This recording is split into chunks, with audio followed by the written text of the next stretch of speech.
Bonjour chers étudiants. Tous les êtres humains sont des entrepreneurs. Évidemment, en général, les entrepreneurs sont considérés comme étant une élite. On considère que parmi nous, rares sont les entrepreneurs. Évidemment, c'est une idée reçue, puisqu'au fond, nous sommes tous des entrepreneurs. Et pour le comprendre, on peut rappeler cette phrase de Mohamed Younous, que vous connaissez certainement, qui a été prix Nobel de la paix, qui a fondé la Grameen Bank et qui est l'un des hommes qui ont le plus marqué le 20e et le 21e siècle. Mohamed Younous nous dit, je le cite, « Quand nous étions dans les grottes, nous étions tous des travailleurs indépendants, cherchant nous-mêmes notre nourriture et notre alimentation. C'est là que l'histoire de l'humanité a commencé. Quand la civilisation est venue, nous avons mis fin à cela. Nous sommes devenus le travail parce que certains ont proclamé « Vous êtes le travail ». Nous avons ainsi oublié que nous sommes des entrepreneurs. Évidemment, cette phrase, on doit tous y réfléchir, puisqu'au fond, l'homme des cavernes dont nous parle Mohamed Younous, c'était un entrepreneur. C'est quelqu'un, n'est-ce pas, qui se battait au quotidien pour réaliser ses aspirations. C'est quelqu'un qui ne se contentait pas de baisser les bras et d'attendre, n'est-ce pas, que les choses tombent du ciel. Évidemment, cela signifie qu'avec les années, avec la complexification parfois du destin de l'humanité, nous avons perdu certains de nos attributs que nous avions à l'origine. Et par conséquent, on pourrait concevoir aujourd'hui que l'entrepreneuriat, en réalité, consiste simplement à réconcilier l'humanité avec des compétences, des habiletés, n'est-ce pas, qui étaient là depuis le début et depuis les premiers hommes. On continue toujours avec Mohamed Younous qui nous dit ceci, « Tout être humain est un trésor inexploité possédant un potentiel illimité. » Et là aussi, en Wolof, il y a un proverbe qu'on peut rappeler qui dit « Nit ku nek amna lolu Yalla may ». Autrement dit, nous avons tous un trésor caché en nous. Nous avons tous un potentiel, nous avons tous des capacités et il nous appartient peut-être, n'est-ce pas, d'aller vers la découverte de nous-mêmes et par conséquent de pouvoir au mieux exploiter nos capacités. Et parmi ces capacités, il y a bien évidemment la capacité entrepreneuriale, l'esprit d'initiative, la capacité évidemment à bâtir, à construire et à sortir des sentiers battus. Par conséquent, pour nous adapter aux défis de la vie moderne, nous devons retrouver, n'est-ce pas, des instincts, des réflexes, des capacités et des habiletés que nous avions à l'origine. Nous devons retourner aux sources et c'est cela qui nous permettra de mieux exploiter notre potentiel et par conséquent de bâtir à la fois notre vie personnelle, notre vie professionnelle. Évidemment, les deux sont intimement liés, puisqu'au fond, la vie professionnelle n'est qu'un aspect de notre vie. Mais on comprend aussi que notre vie personnelle en tant qu'individu, au-delà des relations de travail, sont également quelque chose d'important. Et par conséquent, ici, il y a une harmonie, n'est-ce pas? Il y a quelque chose, il y a un lien fort qu'il est important de maintenir entre ce que nous sommes dans la vie de tous les jours et ce que nous sommes dans la vie professionnelle, entre ce que nous faisons dans la vie de tous les jours et ce que nous faisons dans notre vie professionnelle. Par conséquent, qui que l'on soit et quoi que l'on fasse, on gagnerait à développer nos compétences entrepreneuriales. Dans l'imaginaire collectif, on a souvent tendance à croire que n'est entrepreneur, comme je l'ai dit tantôt, que celui qui a créé une entreprise, que celui, n'est-ce pas, qui a franchi le pas. Évidemment, c'est une vision réductrice de l'entrepreneuriat. L'entrepreneuriat concerne tout le monde, qui que nous soyons, quoi que nous fassions, quel que soit notre métier, quel que soit notre secteur d'activité, il est possible d'exploiter au mieux ces capacités entrepreneuriales pour notre intérêt personnel, mais aussi pour l'intérêt de la collectivité, pour l'intérêt de l'organisation et pour l'intérêt du groupe. Imaginez que vous soyez dans une entreprise. Il y a peut-être dans une entreprise des perspectives, des potentialités qui ne sont pas explorées. Et peut-être que vous, à l'intérieur, n'est-ce pas, vous pourrez exploiter cela au mieux. Effectivement, on comprend par conséquent que vous pouvez, à l'intérieur de l'organisation, développer ces compétences et ces capacités entrepreneuriales. Vous devez aujourd'hui considérer que vous êtes comme un entrepreneur, n'est-ce pas, qui pilote une entreprise d'au moins une personne. Et cette entreprise, c'est vous. Évidemment, nous sommes une entreprise. L'entreprise a un passé, l'entreprise a un avenir. Il y a des entreprises qui réussissent, il y en a qui échouent. Il y a des entreprises qui arrivent à surmonter, n'est-ce pas, des moments difficiles. D'autres, au contraire, n'y arrivent pas. Et par conséquent, il est important que nous considérions que nous sommes une entreprise et par conséquent, on doit gérer plusieurs choses. On doit gérer notre décollage comme cet avion qui s'apprête à décoller.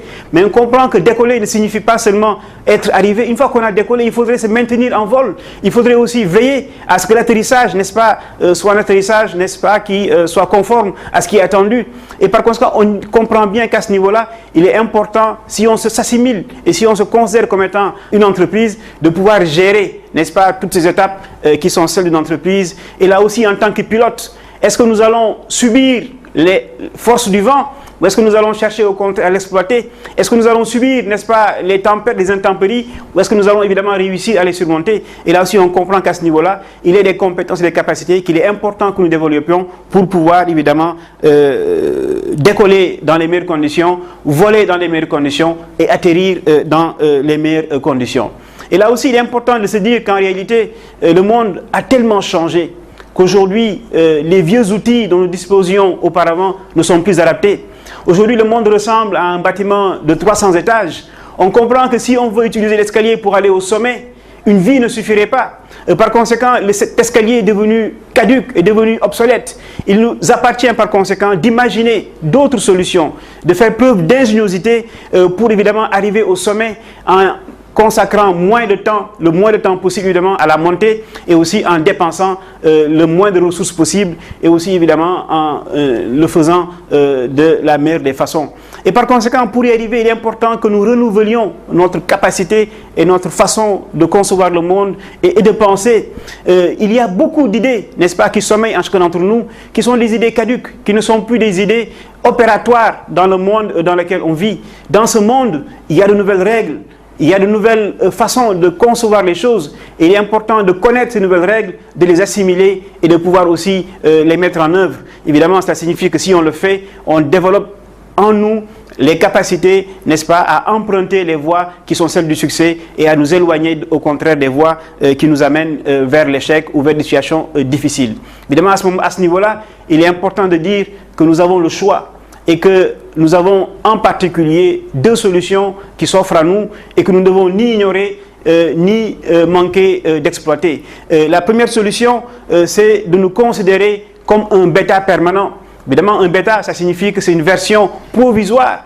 Souvent, dans certaines entreprises, dans ce secteur, quand on crée un produit bêta qu'on va chercher à améliorer sans cesse. Et c'est une fois qu'on y arrive que le produit bêta devient un produit, n'est-ce pas, qui est commercialisé. Par conséquent, nous devons nous considérer comme un chantier, n'est-ce pas, ou un travail qui n'est jamais achevé. À partir du moment où l'individu considère qu'il a réussi et qu'il a atteint son but, évidemment, ça signifie qu'il baisse les bras. Et par conséquent, considérons-nous comme un chantier qui n'est jamais achevé. Considérez-vous comme une maison.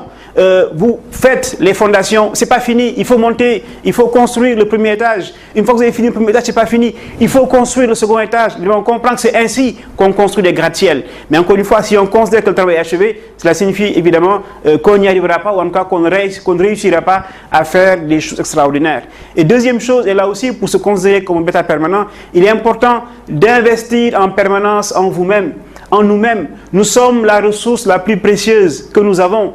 Ce qui est plus précieux chez nous, ce n'est pas les biens que nous avons, c'est ce que nous sommes et qui nous sommes. Et par conséquent, on imagine bien qu'en investissant en vous, vous vous donnez les capacités et les possibilités de changer le monde, de changer votre environnement, de changer votre condition et effectivement à ce niveau-là aussi, de réussir à la fois votre vie personnelle et votre parcours professionnel. Investissez en vous chaque jour qui passe et évidemment, aucun investissement n'est de trop par rapport à ce que nous sommes et par rapport à nous-mêmes. Et là aussi, il est important de faire la différence entre ce que l'on appelle l'expérience et ce qu'on appelle la répétition. L'expérience, ce n'est pas la somme de répétitions. On comprend que l'expérience, évidemment, c'est de la répétition, mais qui a une valeur ajoutée en cela qu'elle est accumulative. Ne considérez pas que 5 ans, c'est 5 ans d'expérience. Si vous avez passé 5 ans à faire les mêmes choses, ce n'est pas 5 ans d'expérience, mais c'est 1 an d'expérience. Évidemment, c'est ce que nous dit Andy Ardagon, qui est professeur américain et qui travaille beaucoup sur ces questions liées au leadership et à l'entrepreneuriat. Et là aussi, ce qu'on peut dire, c'est que la deuxième compétence, ou la deuxième série de compétences qu'il est important de développer auprès de chacun d'entre nous, ce sont les compétences entrepreneuriales, mais également, cela est lié, les capacités d'adaptation. puisqu'au fond, là aussi, le monde dans lequel on vit est un monde qui change, qui bouge, qui se transforme, et si on ne s'adapte pas, on est vite largué. Et par conséquent, il est important que nous puissions non seulement développer ces capacités, mais aussi veiller à ce qu'elles soient toujours auprès de nous. Et à ce niveau-là, il y a 3 éléments, et on finira par cela, qu'il est important de rappeler. Nous avons tous des ressources. Nous avons tous des aspirations, nous avons tous une connaissance des réalités du marché ou du monde d'aujourd'hui. Évidemment, quand je dis que nous les connaissons tous, cela signifie que parfois c'est enfoui en nous, mais nous ne prenons pas la peine évidemment de les questionner et de pouvoir véritablement bien les appréhender. Quand je dis que nous avons tous des ressources, cela est évident. Qui d'entre nous n'a pas de ressources? Beaucoup d'entre nous disent je n'ai pas les moyens, je ne fais pas. Mais évidemment là c'est la première des erreurs, puisqu'au fond les moyens, il appartient à l'homme de les créer, il appartient à l'homme de les mobiliser. Nous n'avons peut-être pas forcément tous des ressources financières, mais nous avons des ressources intellectuelles, nous avons des ressources qui peuvent s'assimiler à des réseaux, nous avons des ressources, n'est-ce pas, qui sont des ressources immatérielles, et par conséquent, ces ressources-là, parfois, sont beaucoup plus importantes que les ressources financières, et malheureusement, dans le monde dans lequel on est, très souvent, on dit « je ne fais rien parce que je n'ai pas de ressources financières », comme si, évidemment, c'était les plus importantes. On verra, et vous verrez que beaucoup de nos ressources, évidemment, nous permettront, si on les exploite, de tirer profit de beaucoup de choses. Deuxième chose qui est importante, ce sont les aspirations. On ne réalise pas les choses magnifiques si on n'a pas de rêve. On ne réalise pas, tous les grands hommes ont poursuivi un rêve. Mais quelle est la différence entre eux et beaucoup d'entre nous? C'est qu'eux, ils ont cherché à réaliser le rêve, là où d'autres, au contraire, considèrent que les rêves ne sont faits que pour entretenir l'imaginaire. Autrement dit, encore une fois, posons-nous les questions. À quoi est-ce que je rêve? Quelles sont mes aspirations? Quels sont mes buts? Et encore une fois qu'on s'est posé ces questions-là, il est clair qu'on peut y arriver. Celui qui ne se pose pas ces questions, encore une fois, il est clair là aussi qu'il n'y arrivera jamais. Troisième chose, évidemment, il est bien de rêver, mais il ne faudrait pas oublier qu'on peut avoir la tête dans les nuages, mais il est important d'avoir les pieds sur terre. Autrement dit, là aussi, il faut être réaliste, il faut être conscient de ses capacités, mais également de ses limites. Et encore une fois, c'est en confrontant ses capacités, ses limites, en les confrontant aussi aux réalités qui sont celles du marché, qu'on arrivera évidemment à transformer ces ressources en richesses et qu'on arrivera à exploiter ces aspirations pour là aussi les concrétiser. Évidemment, vous aurez l'occasion, dans le cadre d'activités que vous ferez individuellement et en groupe, de développer et d'être conscient en réalité de ces compétences, de ces aspirations et de ces réalités du marché à travers lesquelles ou par lesquelles vous arriverez à bâtir votre démarche entrepreneuriale et ce sera l'occasion de plusieurs séances pour les approfondir. Et donc ce seront ces compétences-là, ce seront ces capacités-là qui vous seront présentées dans les travaux d'atelier que vous ferez très prochainement avec mes collègues qui nous accompagnent pour ce cours de développement personnel.